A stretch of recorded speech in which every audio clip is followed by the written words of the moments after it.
So you recently wrote an article that was goes against popular opinion, and it's entitled Rumors of the Death of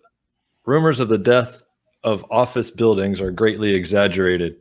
Could you explain what made you write that? Well, what made me write is I've heard this story before. First of all, I remember back in the 1990s, because of voicemail and things like that, primitive stuff nowadays, the view was people can increasingly work from home. You can catch them anywhere. They don't need an assistant next to them. They've got this.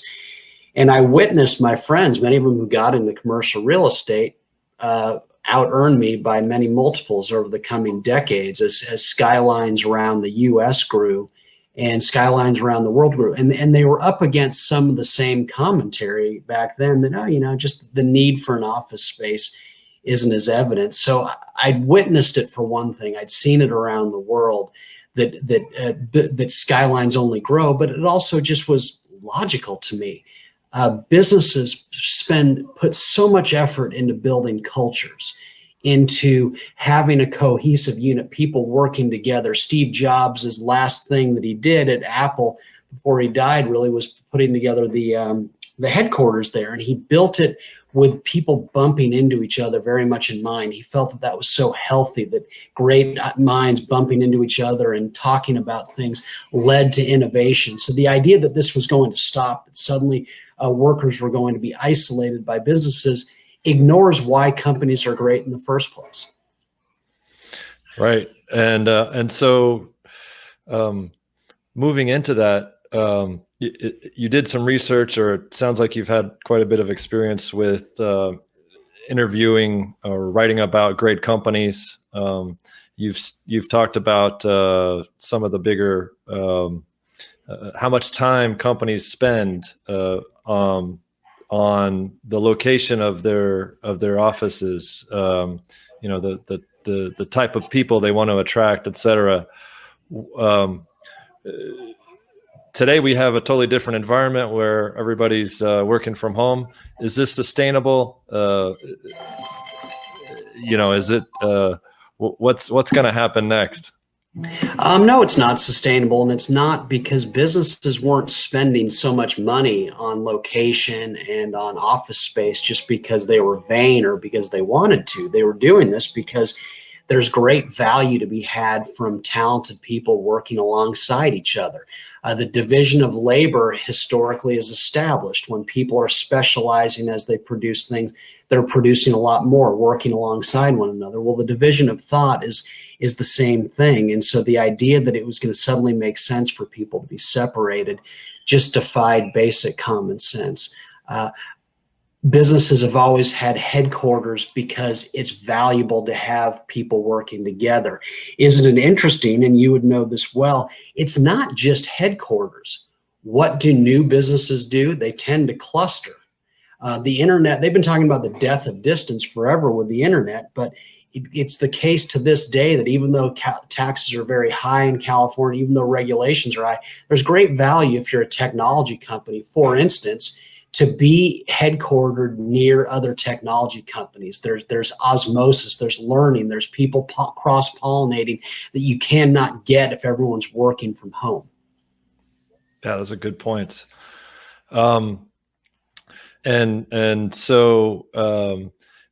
you're not of the ilk that think that because we have these amazing technologies these days that we can all just hide in our bunkers and do Zoom meetings all day and continue the great progress of American companies?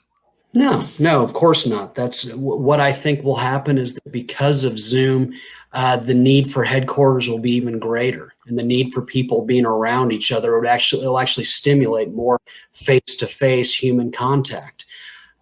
You can't plan random meetups. You can't plan bumping into one another at the proverbial water cooler. These are things that just happen that lead to ideas.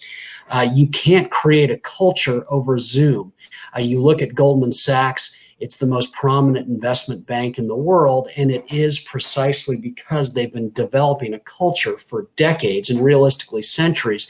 The idea that they could do that if everyone was working from home just rejects why they became great in the first place. It's a known quantity. I worked at Goldman, so I know this intimately. New associates there are given credit cards, and they're said, take out senior people for dinner, take out junior people, learn what it is that we're all about while you're in training. You can't do that from a distance. So the idea that suddenly some technology that allows us to talk to each other is going to transform how businesses work. No. It's just going to create even greater need for businesses to have headquarters. Oh, wow. I've talked to a few clients recently that are in the banking sector, the legal sector. The people that are responsible for deciding how much office space to have over the next several years, whether their lease is expiring soon or not, the last several months have been a very difficult time to estimate the number of employees they're going to have in a couple of years and the amount of space, especially, that they're going to have. Some smaller firms don't even know if they're going to be able to make it until then. What would you say? Is this a short-term kind of trend, do you think, or do you think it's here to stay, that people will need less office space? No, I think it's a short-term trend. Again, the value of a corporate headquarters is endless. And of course, there's uncertainty right now. We're seeing businesses of all stripes being suffocated by lockdowns that are utterly unnecessary. Is it any wonder that there's uncertainty? Some states open back up only for them to slow down the opening up, only to reverse course, in the case, just as an example, of Las Vegas. So naturally, there's uncertainty. But what is certain is that great businesses become that way because they put enormous funds and time into building cultures.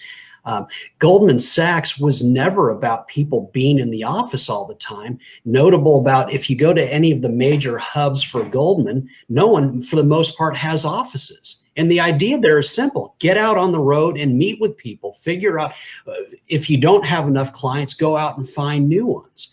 And so it's not as though Goldman expects people to be in the office all the time. I think it's easy to say that many businesses will say that we're still going to have a headquarters, but we will huddle here less often. We want you out, but that's always been true. But the value of being together, the value of seeing how other people work, of senior people explaining to junior people how to do things, how to meet the needs of customers, cannot be done separately, and that's never going to change.